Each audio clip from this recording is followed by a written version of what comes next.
That's exactly what Steven said. He said, if this doesn't work, we're f***ed. And then, the script was great. So when I read the script, I was like, this is so layered. It's tongue-in-cheek. It's funny.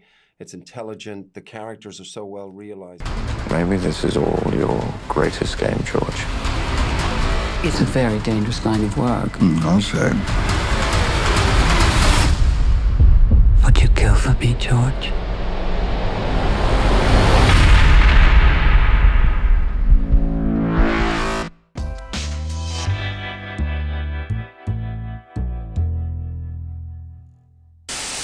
First of all, we've seen so many spy movies, and this was really refreshing. This felt like something so personal, something so intimate. I want to start with you, Cate, because I've seen you. God, you're a fan of yours. I really admire your work. This is such an interesting role for you. What did you have to bring into it? It seems like there's a lot in this script. There is a lot in the script, but there's also a lot that's not said. I think it's really interesting that you use the word intimate, because it's not something that often you get inside the mind of one operative when you're dealing with this genre. But what I find interesting with Steven is he always takes a well-known genre or trope and then he turns it on its head and turns it inside out and then makes his own version of that story, no matter whether it's a heist movie or a spy movie or a slapstick comedy.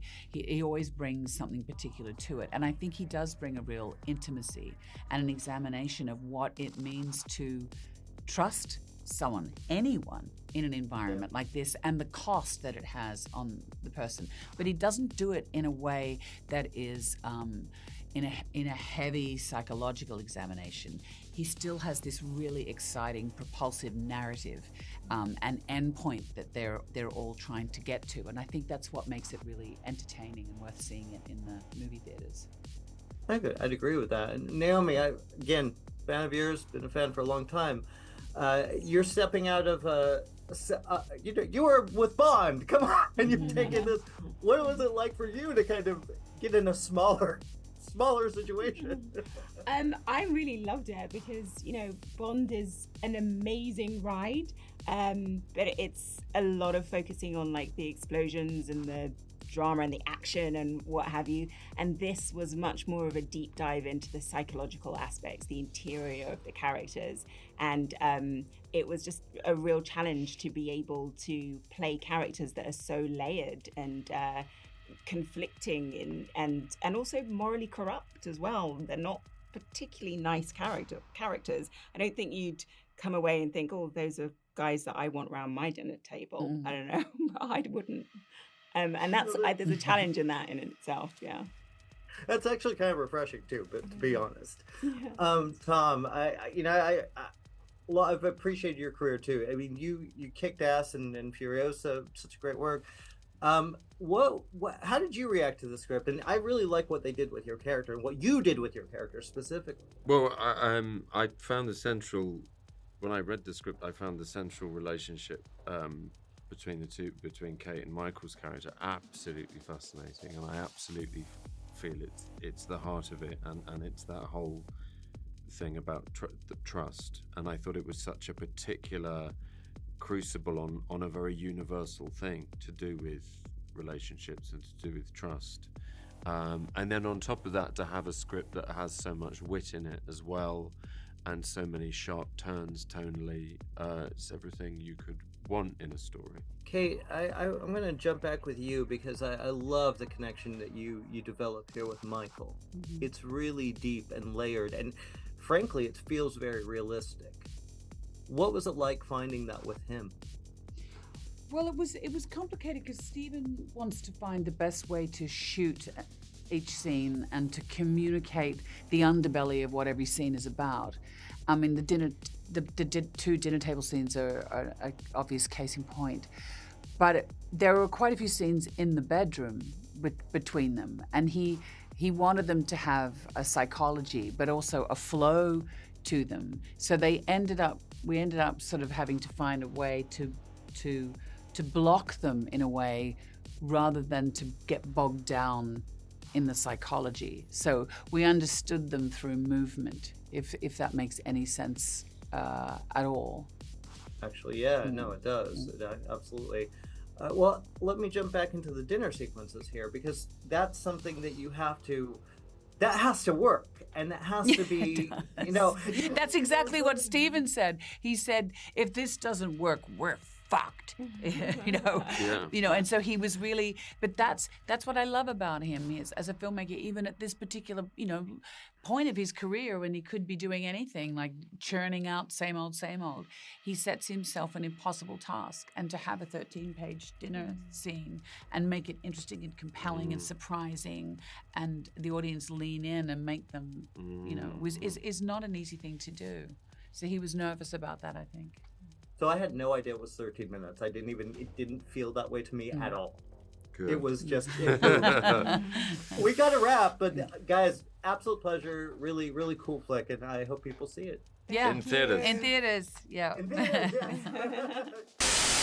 Soderbergh has a way of creating a very real situation out of kind of heightened reality. What was it like kind of working with him and grounding this group together?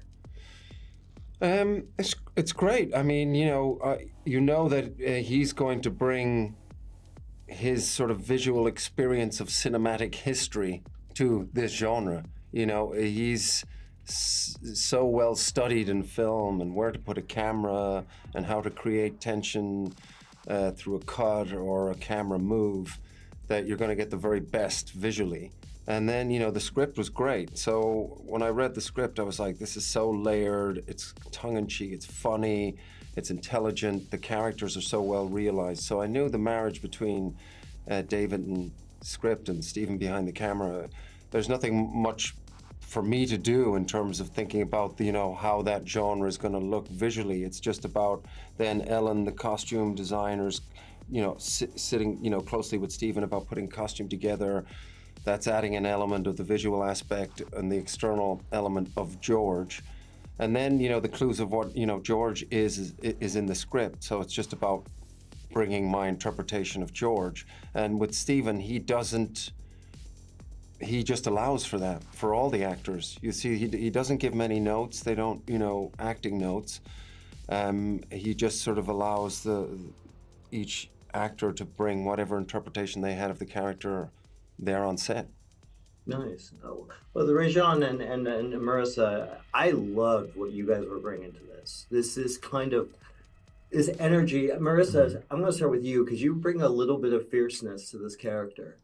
Where'd that come from? I think she reads like that on the page, as Michael was saying. I think that all of the clues are in the script here, and we're just saying that, like, luckily enough, in the very first scene where they're all together, most of them have taken this kind of truth serum. So you're getting like the most honest version of the character.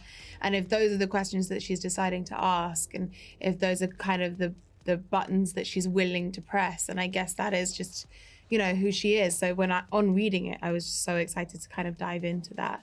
Regé-Jean, I mean, we talked for a very different movie, Dungeons and Dragons. Yes. What? This is a great role for you. It's a completely. I almost didn't recognize you. Thank What you. was it like, kind of stepping into this world and something very different? It's exactly that. It's stepping into a different world. It's everything that I look for in parts, in that it is a whole different place to be. I like to turn up in different worlds and different places myself as much as anything else. It keeps me interested. The character, as has been mentioned, is incredibly layered. He's not just one thing. There is a real internal battle with the character. There is humor, I think, as Michael noted. This is a funny film within these insanely high stakes. But the humor comes from a very different place to something like Dungeons & Dragons, where you're playing everything po-faced in ridiculous circumstances. Here, it's the wry, bitter pathos humor of the fact that people laugh during breakups. People say funny, cutting things when they really want to hurt each other. And playing in that territory is incredibly appealing for me. So it's precisely that variety and those contradictions that I find so appealing. Well, I also think that, like, what I liked about it is just a lot of times, normally a spy movie is a big action set pieces. This is so intimate. Mm-hmm. And he has such a way of doing that. What was it? Now, when you guys read the script, did you read the whole script before shooting? Because I know a lot of times they want to keep the mystery out. Was there any case of that? No, I read the whole thing. We all read. It was we all very read the much script, of a yeah. piece. Mm-hmm. I think what Okay, you so were looking. you knew that. Is it hard playing, like, okay, you guys are playing people with a secret, especially you, Michael. You're kind of trying to figure out the puzzle. Is it difficult to play that without revealing too much in your performance? No, because it says early on in the script, again, David has it there that George is somebody that hardly reveals anything on his exterior. Even when he finds out that his wife's one of the names on the list, it's sort of indiscernible what he's thinking. And so, he's a very analytical person, so it's like, the thing about George is that if you didn't know what he does, you'd sort of underestimate him. That's what I always thought. He's quiet, he's watching, he's putting all the pieces together before he'll make any assumption on anything. There are no shortcuts. Everything has to be done correctly, and he's very uncompromising about how his approach to finding out the truth. Thank you for clicking on our video, everybody. If you like what you saw here, please make sure you like the video and subscribe and share with your friends who like this sort of content. JoBlo remains an independent company, and we appreciate all of your support.